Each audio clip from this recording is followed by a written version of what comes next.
Fire Lord Ozai is a worthless villain, and clearly the weak link of Avatar: The Last Airbender. A hollow shell of vague tyranny, so devoid of psychological depth that it's difficult to even call him a character. I mean, think about it, the guy has no clear motivation beyond world domination. He exists merely as an obstacle for our heroes, a static image of evil in a show that otherwise teems with excellent, nuanced character writing. A final boss who, compared to the ideologically motivated antagonists of The Legend of Korra, Amon with his populist crusade, Zahir with his anarchist spirituality, Kuvira with her rigid militarism, feels almost embarrassingly simplistic, like a relic from some cruder, blander era of storytelling, a Saturday morning cartoon holdover, if you will. He is, quite simply, the worst character ever written. Or I could treat Fire Lord Ozai like a valued and respected antagonist, and we'd both end up winners. Isn't that right, Avatar fans? Right. Absolutely. Dead right. In all seriousness, though, this idea that Fire Lord Ozai is a weak villain is one of the few genuinely widespread complaints you'll find in Avatar fan communities. For a show that's so often held up as a near-perfect example of character-driven storytelling, Ozai is frequently singled out as the exception. A guy who, despite his narrative importance, seems oddly underwritten, especially when stacked against the rest of the show's brilliantly realised cast of characters. And look, I don't think this accusation is entirely baseless, okay? I get where people are coming from. On the surface, he really is just your standard moustache-twirling tyrant with very little screen time, and in a lesser show, this simplicity might have been enough to sink him. But this is where I want to make the argument that Avatar: The Last Airbender is not any old show. And that in the context of this world, with its intergenerational trauma and rich web of character dynamics, Ozai's simplicity starts to look less like a shortcoming and more like a deliberate choice from the writers. A fixed point around which the rest of the story can turn. In fact, I would argue that the entire debate around Fire Lord Ozai in the first place tells us less about Avatar: The Last Airbender and more about the shifting expectations we've developed around villains over the past few decades, what we think a good antagonist looks like, and what kind of evil we believe deserves a spotlight. See, something definitely changed in the early 21st century regarding how we discuss and value villains in fiction. It's a really interesting topic, one which probably deserves its own video, but to summarize briefly, I feel like we basically just decided one day that the best antagonists weren't the ones who terrified us, but the ones who were complex, who raised a few good points, who you could even perhaps see yourself becoming under slightly different circumstances. The cultural rise of the anti-hero, spearheaded by characters such as Tony Soprano and Walter White, shifted our understanding of villainy away from the external and symbolic, and towards the interior. Antagonists stopped being abstract representations of evil and became more like psychological case studies, often reflecting the protagonist's own flaws, just in more extreme ways. And this shift, well, it makes sense, right? I mean, no one in the real world sees themselves as the villain. All bad people from history probably believed they were doing the right thing, and surely it is the duty of storytellers to show the true nature of evil, not as something alien or theatrical, but as something deeply human, tangled in ego, fear, entitlement, desire, and a million other impulses across the spectrum of human consciousness. In that sense, the morally complex antagonist isn't just more interesting, they're more honest. This is one of the main reasons that the A Song of Ice and Fire series continues to have such a profound impact on me. I mean, sure, there are exceptions, sadistic outliers like Ramsay and Euron, but the overwhelming majority of George R.R. Martin's characters are deeply complex, flawed, and overall just feel like very real people. You see how their insecurities, loyalties, traumas, and ambitions ripple outward, how their relationships and little personal grievances end up shaping entire kingdoms. Outside a few players, there aren't really good guys and bad guys in the traditional sense. Hell, there are battles in those books where I don't even know what side I want to win, because the morality is just so murky. And look, this isn't to say that complex villains only started appearing in the last 30 years, of course not. Literature and myth have always contained morally ambiguous figures, but I feel like there was a point fairly recently where these kinds of characters stopped being one approach among many and started being treated as the gold standard, as if psychological realism was the only valid lens through which to understand villainy. And I used to think that too. It's one of the reasons why when I first watched Lord of the Rings, I didn't really get it, because I just thought Sauron was so boring compared to someone like Cersei Lannister or Michael Corleone. I was fully bought into the widespread belief that to be a great villain, you needed a backstory, you needed to be relatable, and most importantly, you needed to believe that you were the hero of your own story.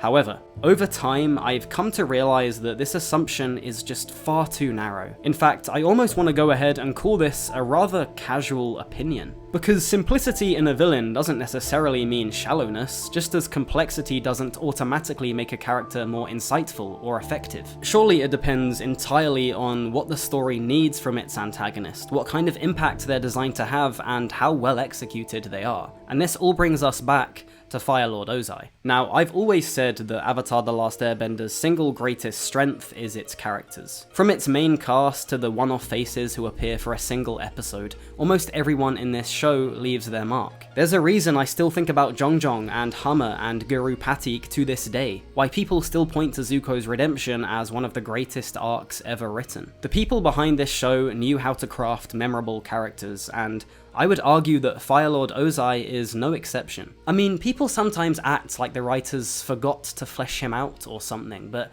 I don't agree. He's just operating on a slightly different mode of effectiveness, if you will. Now, that's not to say that Ozai has no complexity at all, and we'll speak more on that in a bit, but clearly the show isn't trying to develop the guy through empathy or introspection. He's just not that type of villain. And you know what? That's okay. This modern belief that all villains need to be relatable in some way just doesn't account for the long history of brilliant antagonists who haven't followed that formula. Take the Emperor from Return of the Jedi as an example. He isn't designed to be sympathetic or even particularly complex.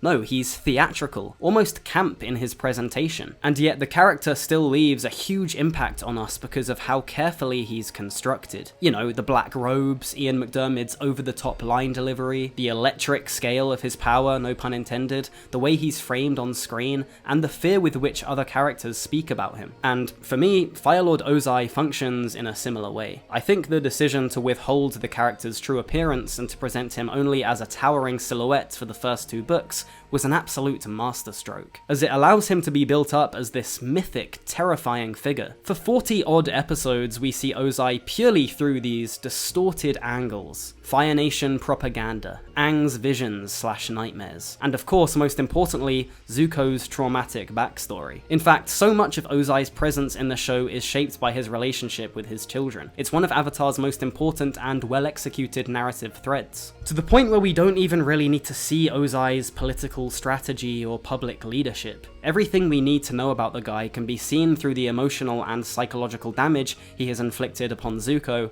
and indeed Azula. Throughout Book 2 especially, we really get to see the negative impact Ozai has had on his children. Zuko remains trapped in the twisted, confused pursuit of his father's approval, while Azula is increasingly defined by her ability to win it. Every decision they make is in some way or another shaped by his towering presence, and he looms just as heavily over Team Avatar. He is the endpoint of the story, the confrontation that has been promised from the beginning. To bring it back to A Song of Ice and Fire, he operates in a similar structural role to the others. He is the final reckoning, rarely seen but always shaping the path ahead, always in the back of the minds of both the characters and the audience. I personally think that showing his face from the beginning, giving us his day-to-day life, would have seriously undermined all of this. He is the fixed point around which the other characters turn, and that is okay. His simplicity stabilizes the narrative, it gives the story something firm to push against, and I can't imagine that giving us a complex backstory, a chance to empathize with him in any way, would have improved anything. In my opinion, it's far more powerful this way, and far better suited to the role Ozai plays in the story. And of course, when we do at last meet him properly in the first episode of Book 3, when we finally look upon his face for the first time,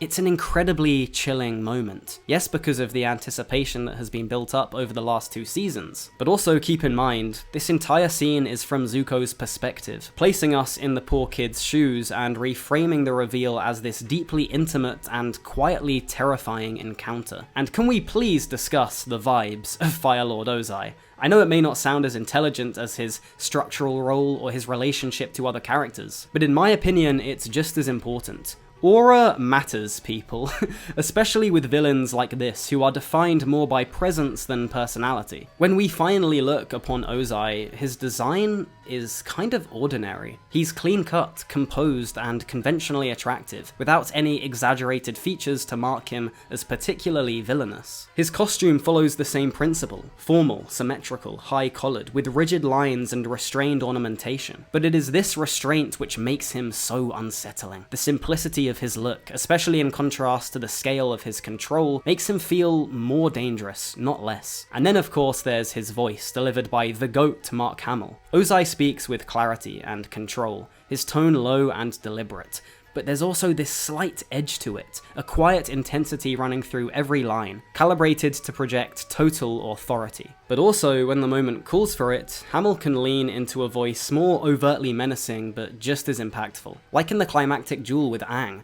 After generations of Fire Lords failed to find you, now the universe delivers you to me as an act of providence. It's just so good. I don't really understand how people can hate on this character, to be honest. And speaking of that final confrontation in Sozin's Comet, the physicality of the man, the scale of his firebending, it all just completely delivers on the threat he's represented up until this point. He does, in my opinion, live up to the hype. I especially think about that line when he's basically about to kill Aang, and he's talking about how the air nomads were weak and how they didn't deserve to live in this world. The vibes are just off the scale, it's so brutal and haunting. But I also think this line points towards something a bit deeper. Now, this video essay has mainly been about how Ozai isn't supposed to be this complex villain, how he operates more off aura, his relationship to other characters, and his place within the structure of the story. And I stand by that. However, it doesn't mean that I don't think there's any depth to his character, or that he isn't realistic. And the funny thing is, I reckon the episode which best explains Ozai is one in which he doesn't appear at all, the Avatar and the Fire Lord, where we witness firsthand how the Fire Nation's imperial mindset long predates Ozai, and how the system he inherited was already shaped by conquest, legacy,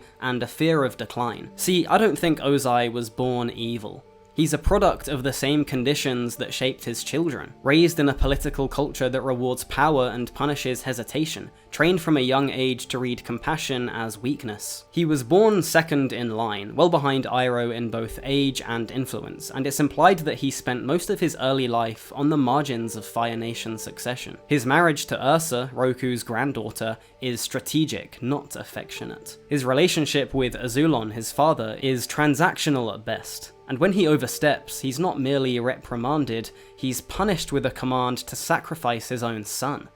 That's the level of brutality he comes from. In fact, I even saw a comment once claiming that Fire Lord Sozin, the conductor of the Air Nomad genocide, is the true villain of the series, and honestly, I get it. Sozin was the one who laid this ideological foundation, this belief in the Fire Nation's right to expand, its duty to reshape the world in its image, just like fire, actually. Azulon passes that belief on without hesitation, and Ozai takes it even further. His decision to burn the Earth Kingdom out of existence is like the extreme endpoint of what Sozin started. Now, of course, this doesn't excuse any of Ozai's actions, but it does help explain why he is the way he is, and why by the end of the show, Zuko succeeding him isn't the real victory. What matters is the promise to end the cycle entirely, to enter what Zuko calls an era of love and peace, and what I would call #escaping the culture. So, look, am I saying that Fire Lord Ozai is the greatest villain of all time? No. Is he the single best character in Avatar: The Last Airbender? No. but I do think we've kind of misunderstood the role he plays and how carefully that role is constructed. In my opinion, Ozai is exactly who the show needed as its central antagonist. A pillar of fear and generational trauma, a constant and unyielding presence around which the rest of the story and characters can move and evolve. Again, it probably deserves its own video, but I think we need to move past this notion that the only villains worth writing about are the ones who challenge our empathy, or invite us to see ourselves in their choices. That approach can be very powerful, but it wouldn't have worked here. Ozai doesn't reflect the heroes, he's there to embody a system, to hold the line so that other characters, especially Zuko and Aang, can break it. And in my opinion, he plays that role pretty perfectly. But that's going to be it for now. I want to thank you for watching this entire video. Please let me know your own thoughts on Fire Lord Ozai in the comments section. I'm really intrigued to see what people have to say because he is just such a point of contention. Like, if you've watched this whole video and still think he's a weak character, that's obviously fair enough, that's your opinion, but maybe just answer me this question. What would you have done differently? Because in my opinion, Avatar: The Last Airbender is this very intricate puzzle piece, and if you suddenly make Ozai a more relatable character or whatever, it throws other things in the story completely out of balance, which is kind of what the whole show is about. But yeah, that's all I've got, so I hope you have a great day, and I will see you in the next one.